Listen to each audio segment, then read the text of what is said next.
It's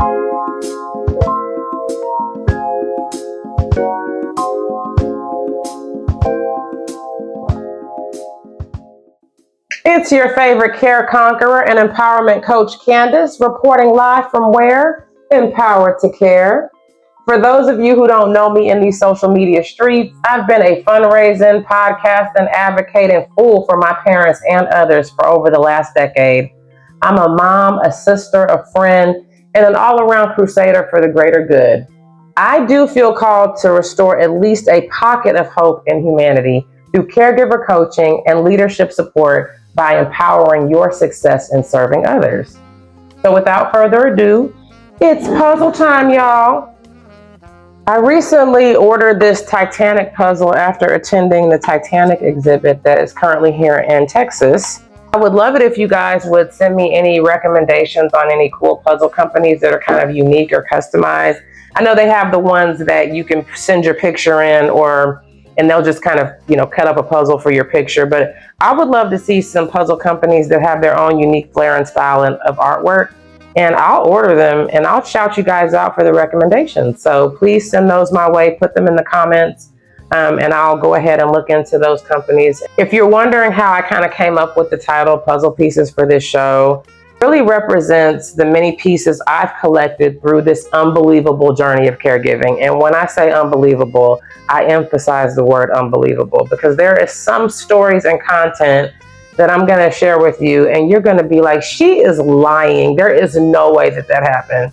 I promise you, I cannot make any of this stuff up. And if I didn't have witnesses to support it, I would think that, okay, maybe I'm just crazy. Although I am no longer in the same capacity of caregiving that I once was, because my mom, she's actually in a facility now. She's total care and she has brain injury with dementia. She also has limited mobility and she is in a wheelchair and she's bedbound. Now my main job is to provide emotional support and comfort where I can and continue being an advocate for her care. The reason behind the puzzle pieces is just because I love to do puzzles. It's ASMR for me. I love the way the pieces feel between my fingers. It's relaxing activity. It keeps me mindful, but it also allows me to process. I also am very tactile. I like to touch and feel the projects that I'm working on. I really do like working with my hands, and I love touching things. And I also became interested in puzzles during COVID. Like most of us, we were doing the TikTok dancing, we're cooking the fatty food recipes that we're seeing on social media, and just really waiting for the pandemic to be over, right? I unfortunately had a COVID, I like to call it a COVID divorce. So some people had COVID babies, some people found COVID love. Well, I had a COVID divorce. Puzzle actually helped me with that as well. Just kind of like having something that I could do that was peaceful, and that I could go to when I wanted to get away from some of the drama that comes along with divorce. If you've ever been through a divorce, you fully understand. But yeah, this is one of the things that kind of helped me get through that. I had some other activities that I did as well, like karaoke, which I still do sometimes, not as often as I used to. I've actually been kind of getting out more and enjoying my life. I was more of an isolated caregiver for a period of time, with the kind of care that my mom needed when she was in the home with me. It required someone to be home a lot of the time. And so I didn't have the luxury of just like up and going where I wanted when I wanted to. I did do things, the kids and I traveled. When I was married, we traveled, we did things. But it's just hard when you're, caring for someone else full time. I was also a business owner for a different business during that time, which also was inspired by my mother and father because of their limitations. And so we had a transportation company. And so a lot of our time was spent, if I wasn't working my normal regular day job, I was dispatching for our transportation company, and my husband at the time was managing the drivers and all the vans and different things. And so we were quite busy all the time. But to back up a little bit, I want to kind of talk about how all of this started. So a little about me. I'm a fabulous at 45 mother of two incredible adults who are both in college. In addition to Empower2Care, I'm in a leadership role for a tech company. I am a former wife, twice removed. That's the term that I use for being twice divorced. And yes, I managed all of this while being a caregiver. I also professionally speak for various groups and events. So how did my caregiving journey begin? So my caregiving journey began in 2012 when my mom contracted West Nile virus. And I don't know if you all know anything about West Nile. It was one of those epidemics that kind of came and went pretty quickly. For some reason, there was some huge outbreak in Fort Worth around that time. And it was funny because we had gone out there, and I never go to Fort Worth for anything because I don't really know anybody in Fort Worth. And my mom wanted to go to a restaurant there for her birthday. And so she had heard about this restaurant, and they had some, there was something that she wanted to eat there. So I arranged it. We went, we had a great time. About a month passes, which is about the incubation period for West Nile. And so that was when mom started, we noticed symptoms of West Nile. There were some things that happened. Essentially, she got sick and she had to be hospitalized for about 7 to 8 weeks. During this time, I was newly divorced from the kid's dad, and my mom was my nanny for them while I worked. So this obviously posed a huge issue. I was working all the way downtown and living about 25 miles, 30 miles away from there. And I would usually take the train every day as well. This was posing a problem. So I called my aunt and I was like, hey, she knew what happened with mom and everything. And she's like, well, I'm going to get there as soon as I can. So she came to Texas from California, and she just kind of stayed. She helped out. She would, cook for me and the kids and just kind of get the kids from school for me. And just kind of stay at the hospital during the day with mom when I had to finally actually end up going back to work. Because mom was there for, like I said, maybe she was in the actual hospital for about 6 weeks with the West Nile. And so when she was released from the hospital about 6-7 weeks later, we knew she was going to need some additional support. But I had to work full time. The kids were in school. I didn't have the resources or the capacity for her to stay in town.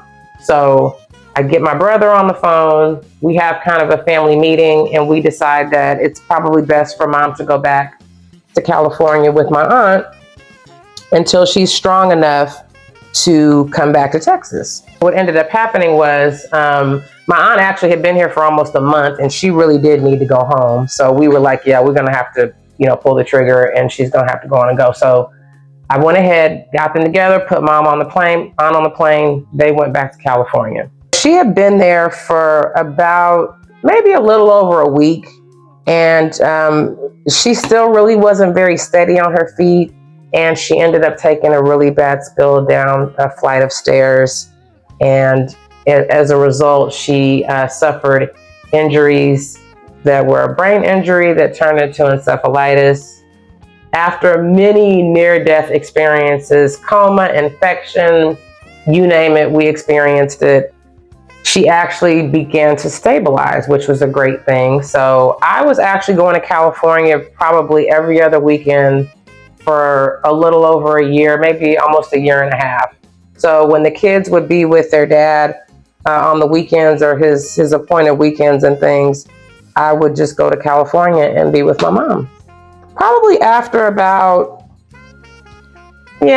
after 18 months or so, I started getting counsel and just kind of inquiring, like, what would it be like, or what would it take to bring her home, back to Texas? Because it's kind of like she was stuck in California at this point.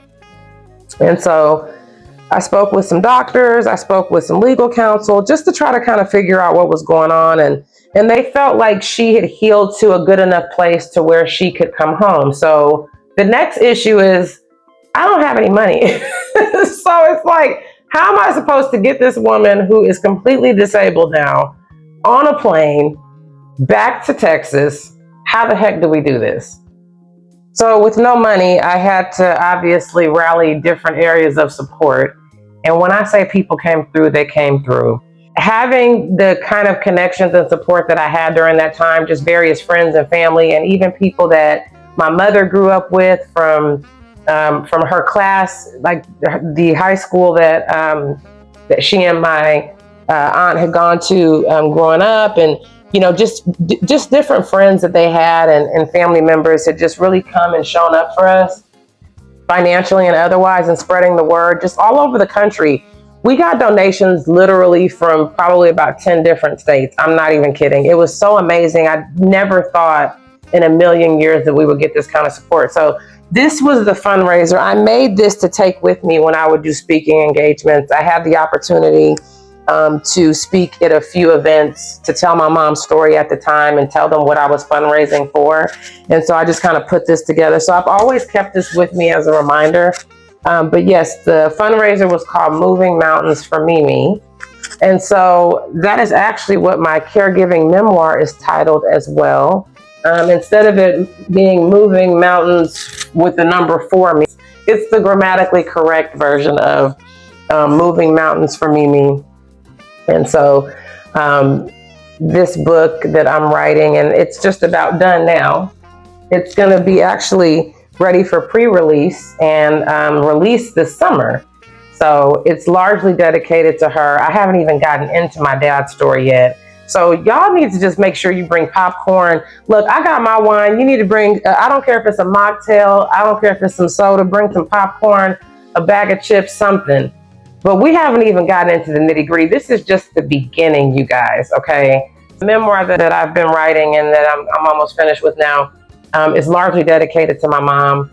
I had to find a way to honor Mimi and telling this miraculous story, while also letting the world know that they're not alone, and we can do hard things. There was a lot of bumps and bruises to get to this point, and so I want to make sure that I'm here to support other people. There are just so many twists and turns that caregiving can take you down, and I always tell people, when you're being a caregiver, it almost feels like you're playing God sometimes, and that's kind of disturbing and unsettling to people. Some people it's not, but for me it was a bit unsettling. I don't like having that much power, but we made it through. Right now, the book is going to be available for pre-order this summer, so please stay tuned for the official release date and details. In the meantime, I'll be sharing countless examples of learning to laugh to keep from crying. If this too shall pass was a person, it is me. Okay, so we'll be doing story time, like self-care versus self-preservation, because there is a difference, y'all. Some of the episodes will be funny stories. We'll have theme topics, or just a combination of like relatable caregiver support tips and food for thought. How you can watch Puzzle Pieces is on our YouTube channel, that a new episode will be available weekly. So please be sure to subscribe and hit the notification bell. In the meantime, y'all be easy. Talk to you soon. Bye.